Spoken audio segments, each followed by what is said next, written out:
show you guys. We have some 12-ounce candles for sale. And it might be too bright to pick up on the wording, but this is our Casa de Playa candle.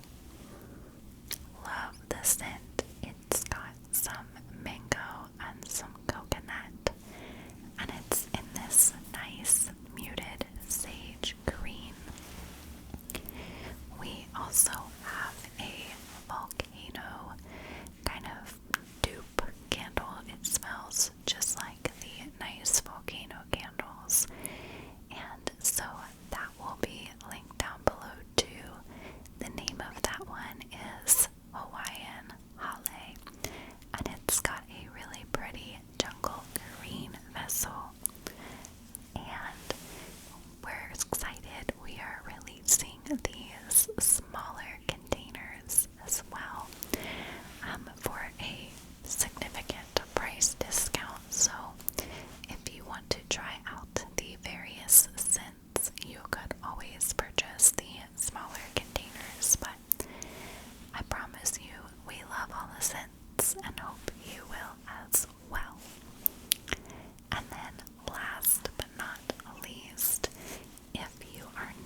very small road trip, but they were not going to be gone for a long extended period of time at all.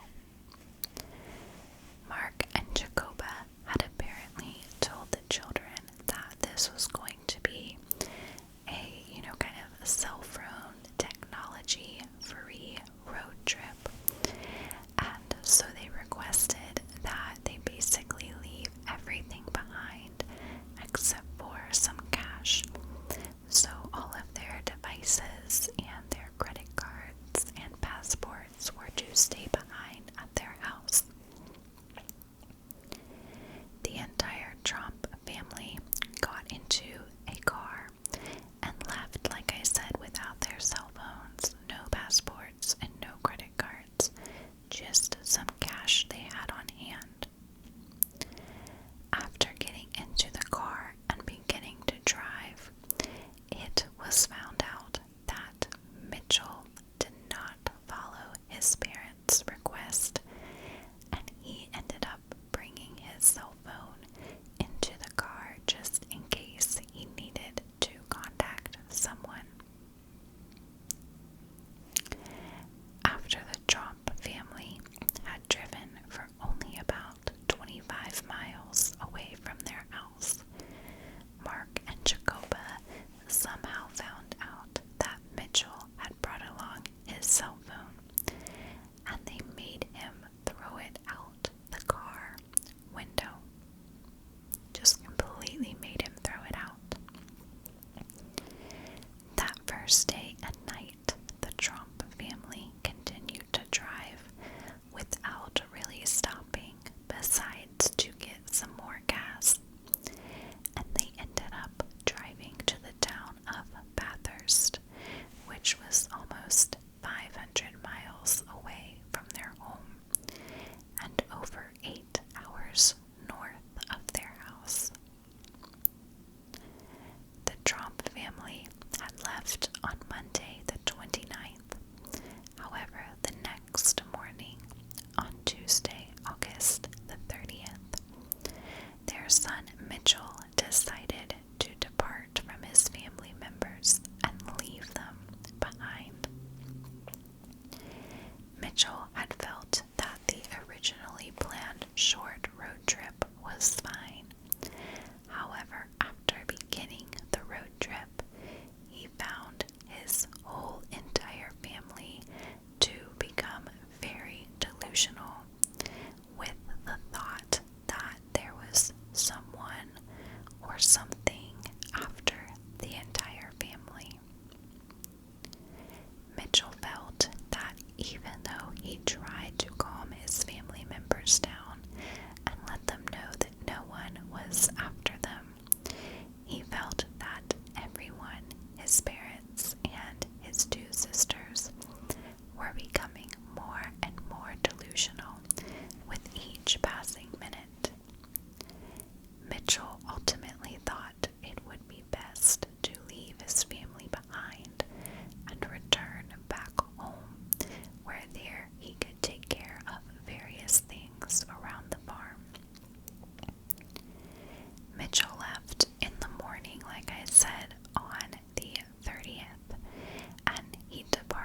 some form of psychosis and was unable to basically move or go back with Ella.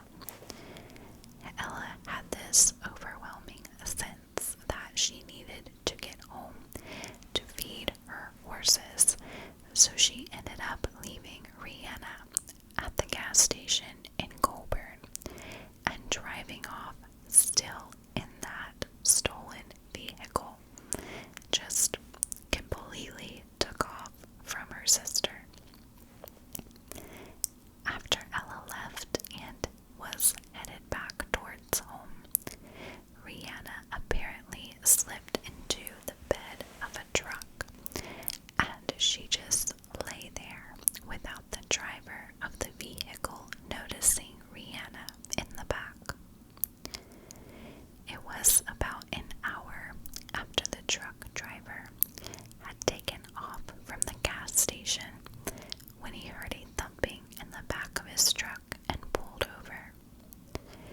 There, the driver found Rihanna in a catatonic state. She was unable to say who she was, or where she was, or why she was in the back of this man's truck. The driver called the local authorities, and they came out to collect the woman, not realizing that this was Rihanna Tromp, the one who had called her parents in as missing a few hours earlier. So they had no idea this was Rihanna Tromp at all.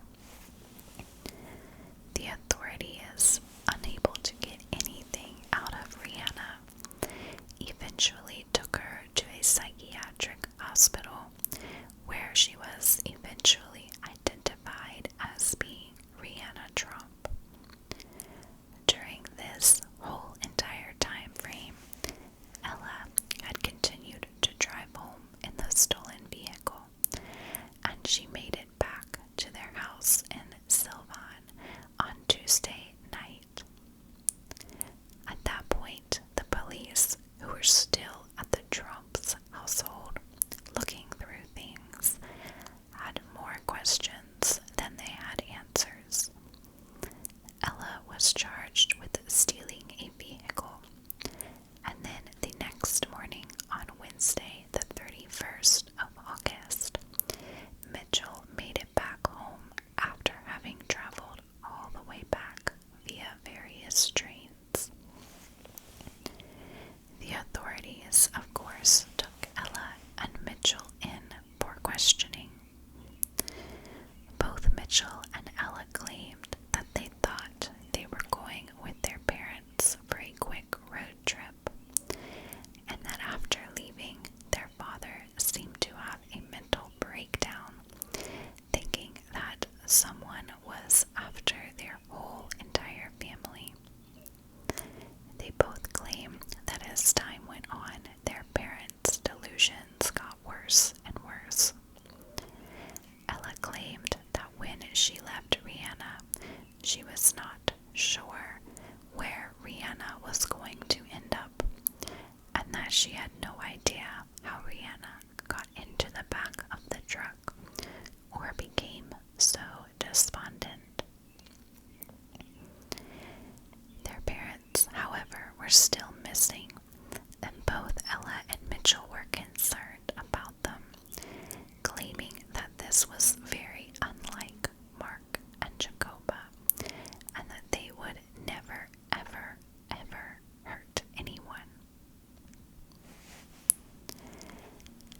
After Ella and Rihanna had left their parents, however, Jacoba had decided not too long after their departure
closely behind that they stopped and pulled over, thinking something must have been wrong with their car.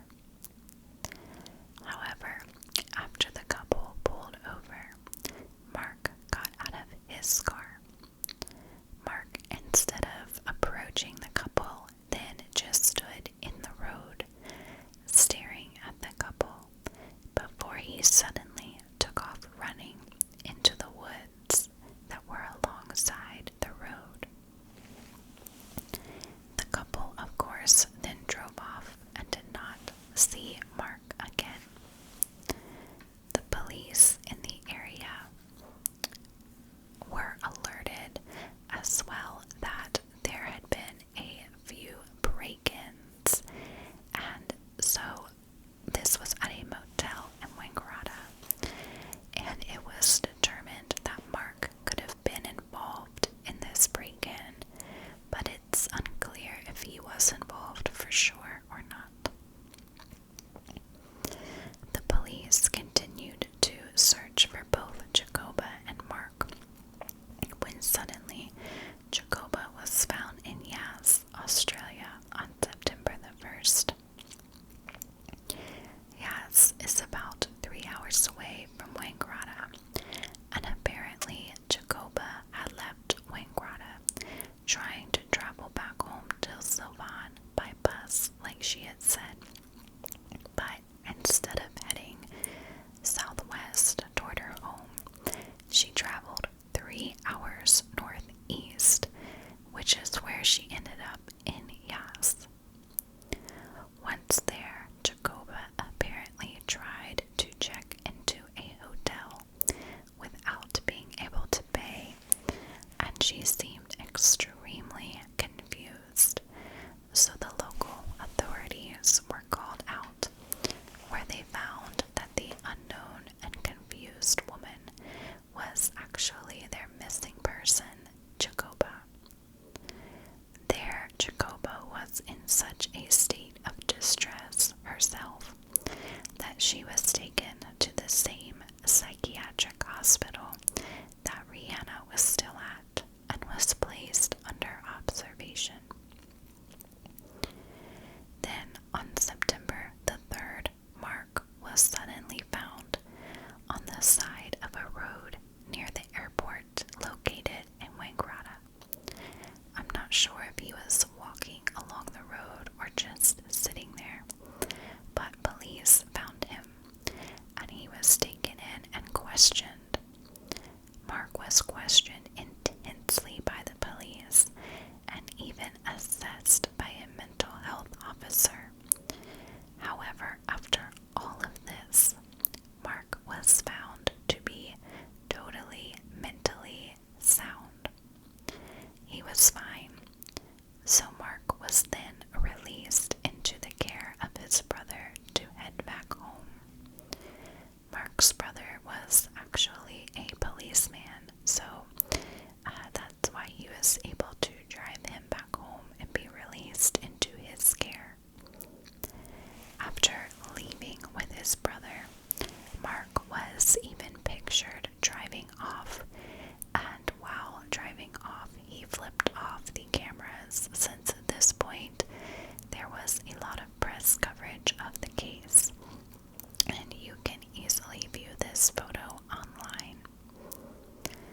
massive like